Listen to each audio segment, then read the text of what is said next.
January 23, 2006. Orlando, Florida. 24-year-old Jennifer Kesse seemed to have everything figured out. A rising finance manager, a proud UCF graduate, and a new homeowner with the world at her feet. She had just returned from a peaceful getaway in St. Croix with her boyfriend. That Monday night, she left work at 6, called her parents on the drive home, and ended her day with a warm goodnight phone call at 10. Nothing unusual. Nothing alarming. A perfectly ordinary night. Until the sun came up. The next morning, the first sign of trouble appeared quietly. Jennifer didn't send her usual good morning text. Her boyfriend's calls slipped straight into voicemail. And by 11 a.m., her employer, who knew her as punctual, disciplined, reliable, noticed she hadn't arrived. No call. No message. Nothing. When her parents rushed from Tampa to her condo, what they found was unsettling. A wet towel on the bathroom floor. Fresh clothes laid out on the bed. It looked as if Jennifer had showered, dressed, and walked out the door to start another routine day. But she never reached the office. And her black 2004 Chevy Malibu was nowhere to be found. 2 days later, a discovery sparked both hope and dread. Jennifer's car turned up abandoned at a nearby apartment complex called Huntington Green.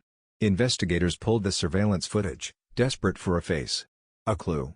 Anything. Instead, they uncovered one of the most baffling mysteries in modern law enforcement. Around noon on the day she vanished, someone calmly parked her car and walked away. But a cruel twist of chance hid their identity. The camera captured one frame every 3 seconds, and in every shot where the suspect's face should have been visible, a single fence post lined up perfectly, blocking the view. Not once. Not twice.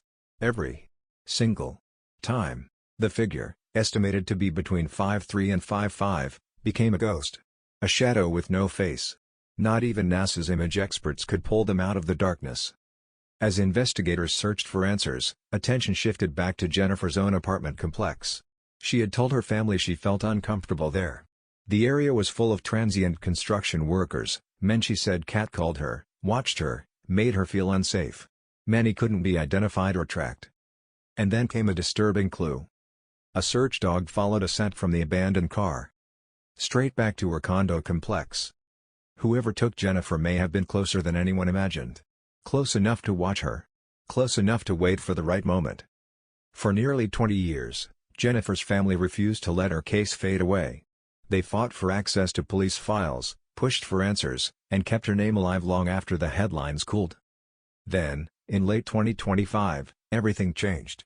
Jennifer's father shared a revelation: new DNA evidence had been discovered on items that had never been tested before. And according to investigators, the pool of suspects has now been significantly narrowed.